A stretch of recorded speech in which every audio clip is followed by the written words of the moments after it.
दोस्तों, कैसे हैं आप सब। उम्मीद करती हूँ आप सब ठीक होंगे। आज की कहानी शुरू होती है उस पल से जब दुर्गा माँ अपनी तीर्थ यात्रा पूरी करके हवेली लौटती हैं। लेकिन लौटते ही उन्हें बहुत बड़ा झटका लगता है। पता चलता है कि उनकी गैर मौजूदगी में घर की बहुएं आहाना, मंजली, मीता और चारू पोल्टू और ठाकुर जी के बुरे व्यवहार का शिकार हुई हैं। दुर्गा माँ का खून खौल उठता है और उनका गुस्सा 7वें आसमान पर है। वह बिना देर किए पूरे परिवार के सामने अपना फैसला सुनाती हैं कि आज से पोल्टू और ठाकुर जी इस घर में नहीं रहेंगे। हवेली में सन्नाटा छा जाता है। ठाकुर जी ताने कसते हुए चिल्लाती हैं, तुम्हें क्या हक है हमें घर से निकालने का। लेकिन दुर्गा माँ शांत मगर सख्त आवाज में कहती हैं, जिस घर में मेरी बहुओं की बेइज्जती हुई उसमें तुम्हारे जैसे लोगों की कोई जगह नहीं। चारों बहुएं इस फैसले से हैरान भी हैं और गर्व से भी भर उठती हैं। आहाना की आंखों में सम्मान की चमक है क्योंकि उसकी सास ने न्याय किया है। ठाकुर जी गुस्से में सामान पैक करने लगती हैं और पोल्टू टूट जाता है। पारो, जो उसकी पत्नी है, डर और असमंजस में पड़ जाती है।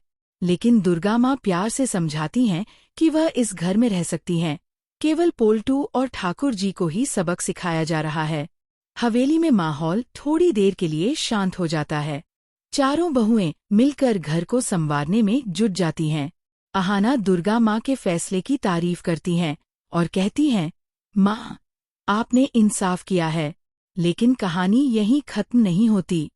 नया ट्विस्ट तब आता है जब दुर्गा माँ सबके सामने बड़ा खुलासा करती हैं कि उन्होंने पोल्टू और ठाकुर जी को हमेशा के लिए नहीं निकाला, बल्कि सिर्फ उन्हें सबक सिखाने के लिए ये कदम उठाया है। जब उन्हें अपनी गलती का एहसास होगा और वे माफी मांगेंगे, तो वह उन्हें वापस बुला लेंगी। सब हैरान रह जाते हैं। आहाना की आंखों में गर्व और सम्मान की चमक पड़ जाती है। इसके बाद दुर्गा माँ आहाना को पास बुलाती हैं और कहती हैं कि अब इस घर की जिम्मेदारी तुम संभालो। आहाना भावुक होकर वादा करती है कि माँ, आपके रहते हुए इस घर को कोई आंच नहीं आएगी और आपकी बात ही इस घर में कानून होगी। लेकिन इसी बीच दुर्गा माँ की आंखों में एक अनहा दर्द झलकता है।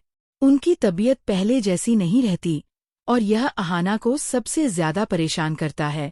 आहाना समझ जाती है कि अगर उसने अपनी सासू माँ को खुश रखना है तो उसे छोटू दादा, जो दुर्गा माँ के बचपन के दोस्त हैं, कुछ दिन हवेली में बुलाना होगा। लेकिन यह फैसला आसान नहीं है क्योंकि मोहल्ले में अफवाह फैल सकती है। उधर पोल्टू और ठाकुर जी इसे अपने फायदे का मौका समझते हैं और नई साजिश रचने की योजना बनाते हैं। पोल्टू सोचता है कि अगर छोटू दादा आए तो वह अफवाह फैलाकर दुर्गा माँ की बदनामी कर सकता है। वह ठाकुर जी के साथ मिलकर हर संभव चाल चलने का प्लान बनाता है। आहाना सतर्क है और अपनी बहनों मंजली, मीता और चारू के साथ मिलकर हवेली को मजबूत बनाए रखती हैं। अब आहाना के सामने दो बड़ी चुनौतियां हैं, सास की सेहत और दुश्मनों की चालें।